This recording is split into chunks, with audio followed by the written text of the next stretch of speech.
আচ্ছা, তারা তো আজকে হাতে নাতে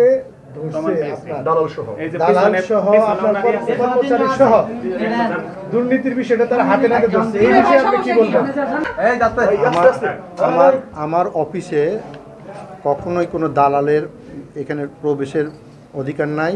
শুধু আবেদনকারী আবেদন নিয়ে আমার অফিসে ঢুকে আমি তাদের আবেদন সঠিক পেলে আমি জমা নিয়ে নিই এবং সঠিক সময় তাদের বই দিয়ে দিই।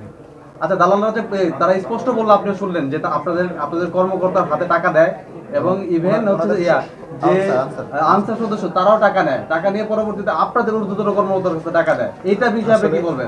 এটাকার ভাগ কি আপনি পান না? এটা সঠিক নয়। সঠিক নয়।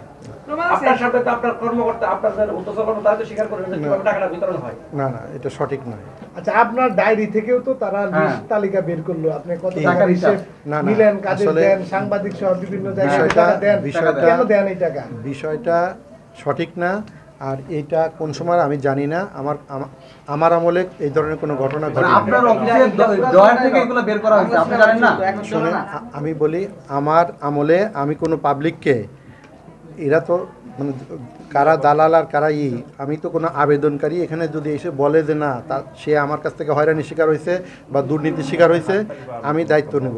কিন্তু কোনো আবেদনকারী এসে বলুক যে এই ব্যাপার, আপনি আসার পরে আমি আপনার কাছে আসছি, আপনি এভাবে টাকা নিছেন, নিয়ে আপনি আমার কাজটা করে, আপনি তো হাত ঘুরে টাকা নেন। আচ্ছা, একটা সিগনেচার করলে আপনি কত টাকা পান? আমি কখনোই কোনো সিগনেচারে কোনো টাকা নিই না। আবেদনকারীরা আসলে তাদের উপস্থিতিতে আবেদন জমা হয় এবং তাদের উপস্থিতিতে পাসপোর্ট বিতরণ হয়। দালালরা তো নিজেরাই আপনার রুমে এখানে বসে বলে গেল যে আমরা আবেদনের টাকা দেই এই অফিসে। তার থেকে কোনো কর্মচারীর বিরুদ্ধে ব্যবস্থা নিচ্ছে? আমি এই ধরনের যদি কোনো অভিযোগ পাই স্পেসিফিক, তাহলে আমি ব্যবস্থা নিতে পারবো। স্পেসিফিক কোনো প্রমাণ না পেলে ব্যবস্থা নেওয়ার সুযোগ নেই। আমাদের এখানে কমপ্লেন আসছে যে দালালের মাধ্যমে যদি কাজ করা হয় অনেক ভুলও তারা শুদ্ধ হিসেবে চালাই দেয়, কিন্তু দালাল ছাড়া যদি কাজ করা হয় তখন দেখা যায় যে নিজেরাই ভুল করে সেগুলো মানে টাকা নেয়, হেনস্থা করে। ইভেন অনবরত দালাল চক্র এখানে ঘুরঘুর করে বাইরে থেকে, মানে এখানে আমরা যখন এসে কথা বলার পরে ওনারা বলতেছিল যে অফিসের বাইরে আমরা এটার দায়ভার নিব না। কিন্তু আমরা যদি গেট থেকে ভিতরে ঢুকতেই না পারি তাহলে আমরা কর্মকর্তা পর্যন্ত যাবো কীভাবে? আমাদের তো তারা গেট থেকেই ঢুকতে দেয় না। গেটে বলে যদি আপনারা টাকা দেন, আমাদেরকে যদি এই পরিমাণ টাকা দেন তাহলে আমরা আপনাদের কাজটা গেটে বাইরে থেকেই করে দিব। কেন আমরা এটা হেনস্থার শিকার হচ্ছি? আর দালাল চক্র কেন আমাদের আমাদের একটা আঞ্চলিক পাসপোর্ট অফিস, আমরা যারা মেলান্দ মাদারগঞ্জ এখান থেকে যারা তারা অনেক মূর্খ, তারা বুঝে না অনেক কিছু আছে, জন্ম নিবন্ধন এনতেন এগুলো অনেক কিছু বুঝেই না। তাহলে তাদের জন্য যদি আমরা একটা হেল্প ডেস্ক খুলি তাহলে তো আমাদের এটা সবার জন্য উপকার।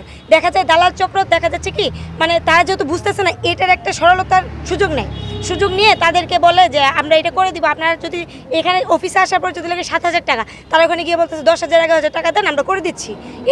জামালপুর বৈষম্য বিরোধী আন্দোলনের সহযোগিতাগণ নিউজ পেয়েছি যে জামালপুর পাসপোর্ট অফিসে দুর্নীতি করে এবং আমাদের কয়েকজন কমপ্লেন করেছে যে এই দুর্নীতিটা চলমান রয়েছে।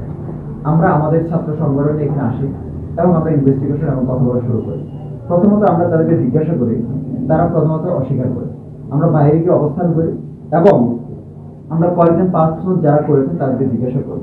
জিজ্ঞাসা করার পর বলা হয় যে পাসপোর্ট করতে যে টাকাটা নেওয়া হয় তার থেকে 3 থেকে 4,000 টাকা বেশি অ্যাক্সেস করে এই টাকাটা তারা পাসপোর্ট অফিসে দিয়ে থাকে। এখন বললাম যে কিসের মাধ্যমে? ওনারা বলেন যে দালালের মাধ্যমে।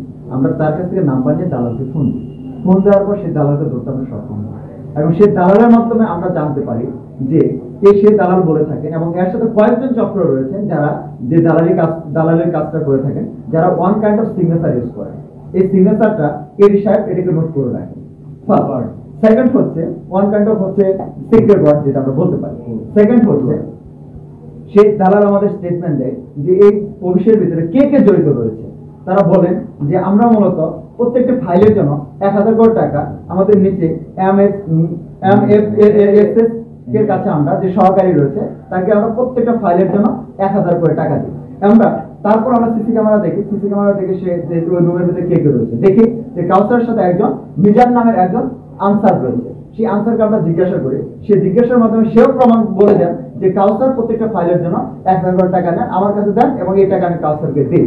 এবং পরবর্তীতে আমরা দেখতে পারি এখানে আরেকটি লিস্ট রয়েছে যেখানে দেখা যাচ্ছে যে প্রতিনিয়ত কত করে টাকা কাকে দেওয়া হয়। এখানে দেখা যাচ্ছে যে হুজুর রয়েছে, তারপরে সাংবাদিক রয়েছে, তারপর চাপ রয়েছে, তারপরে টোনার রয়েছে এবং সুলাইমান নামের যে একজন দালালের কথা, সেই দালালের কথাও রয়েছে যেখানে টাকা দেওয়ার কথাটা বলা হয়েছে।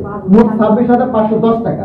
এই 510 টাকা এরকম অসংখ্য যে নোট রয়েছে, এই নোটগুলো এখানে এসে আমরা পেয়েছি।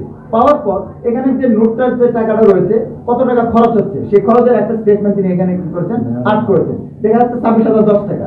আমরা দেখলাম যে আসলে এটা ওনার হ্যান্ড রাইটিং কিনা। দেখলাম যে তার যে আসলে অন্য অন্য জায়গায় যে তিনি লিখেছেন, সেই হ্যান্ড রাইটিংয়ের সাথে মিল রেখে দেখি যে দুইটা হ্যান্ড রাইটিং মিলে যাচ্ছে। এমন অবস্থায় আমরা প্রমাণ করতে সক্ষম হয়েছি যে এই যে আজকের যে এর হিসাব রয়েছে, তিনি মূলত এই দুর্নীতির সাথে সরাসরি যুক্ত রয়েছে।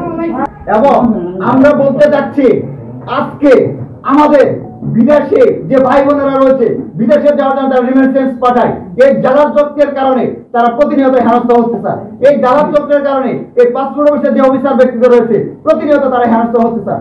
এমন অবস্থায় আমি বলতে চাচ্ছি যে যারা মূলত রক্ষক যখন বক্ষক হয়, তাদেরকে এই পজিশনে থাকার মতো কোনো ধরনের অধিকার নেই। আমি চাচ্ছি তাদের ইমিডিয়েটলি পদত্যাগ করা হোক এবং তার এই আসনের মতো বসার জন্য তাদের কোনো যোগ্যতা নেই।